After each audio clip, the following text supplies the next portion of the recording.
Halo, di video kali ini saya bakal review ke kalian HyperOS EU di Redmi Note 12. Nah, sekitar seminggu yang lalu saya udah share ya cara install HyperOS EU di Redmi Note 12. Dan sama seperti biasa, di video ini kita bakal lanjut buat review dan game test ROM-nya. Kalau dibandingkan dengan HyperOS Official atau HyperOS Lite yang udah pernah kita review, sebenarnya tampilan UI-nya bisa dibilang masih sama aja ya. Mulai dari home screen, -1, dan icon-icon aplikasinya.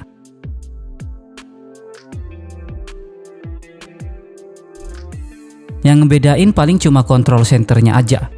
Sisi di HyperOS EU ini udah transparan blur kayak HyperOS Lite. Lock screen terbaru juga udah pasti ada, tapi masih sama dengan HyperOS lainnya di Redmi Note 12. Di sini belum ada pilihan lock screen majalah. Jadi kalau pengen diadain harus root dulu. Untuk versinya sendiri, ini yang versi 1.0.4 ya dengan base region global. Versi Androidnya masih tetap pakai Android 14 dengan security patch di 1 Februari. Fitur-fitur yang tersedia juga masih sama aja atau hampir mirip dengan yang official atau Lite. Nah, untuk AOD-nya udah bisa di set di always ya atau nggak di limit di 10 detik lagi. Bagusnya lagi, untuk pilihan AOD-nya juga jauh lebih lengkap dan kalau masih dirasa kurang, kalian juga bisa download AOD lainnya dari Theme Store.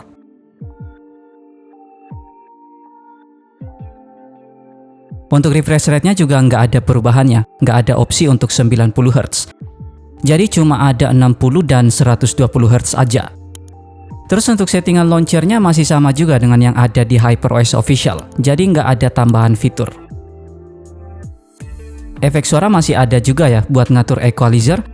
Terus di setelan tambahan masih ada fitur floating windows, masih ada penambahan memori juga sampai 8 GB, ruang kedua dan lainnya. Untuk kameranya nggak ada perubahan ya, mulai dari UI, fitur dan mode yang tersedia masih sama dengan HyperOS Official dan Lite.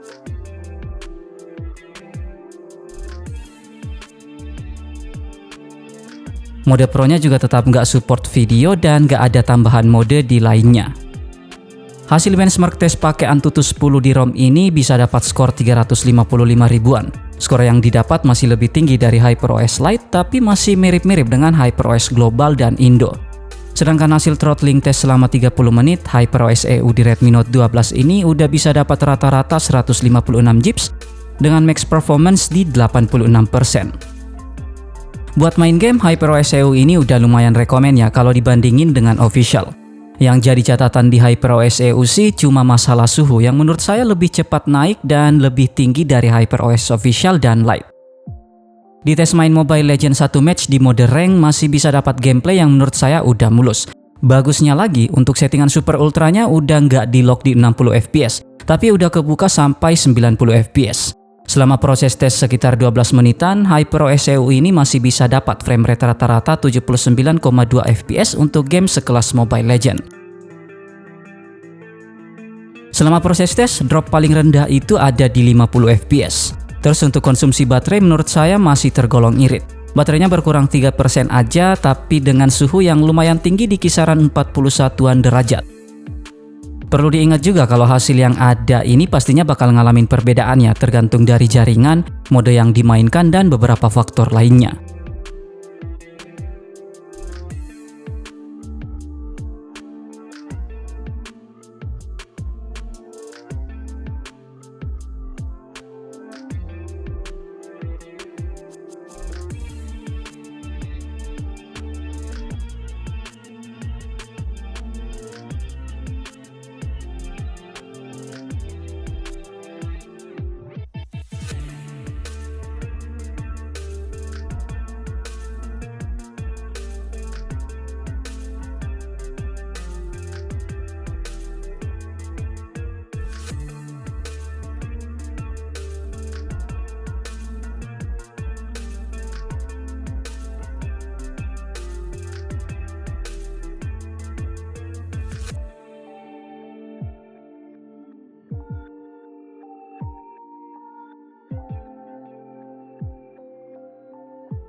Untuk main Genshin Impact juga masih aman ya kalau mainnya di lowest atau low 30 fps. Di sini saya tes di low 30 fps dan masih bisa dapat gameplay yang mulus. Di tes di Gurun Sumeru selama 10 menit masih bisa dapat frame rate rata-rata 25,9 fps. Sedangkan baterainya berkurang sekitar 5% dengan suhu yang juga lumayan tinggi di kisaran 41,2 sampai 42,1 derajat. Masih lumayan aman lah buat main Genshin Impact di ROM ini, tapi dengan catatan wajib pakai cooler karena suhu ROM-nya memang agak lebih tinggi dari beberapa ROM yang udah pernah saya coba. Nah, harus diingat juga kalau varian RAM yang kita pakai juga bakal nentuin performanya ya. Jadi hasil Genshin Impact yang ada di video ini pastinya bakal ngalamin perbedaan juga di kalian, apalagi buat kalian yang pakai varian 4/128 atau 6/128. Selain itu, suhu ruangan juga tetap berpengaruh.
Kalau dibandingkan dengan HyperOS Official dan Lite, sebenarnya HyperOS EU ini nggak bawa banyak perbedaan fitur.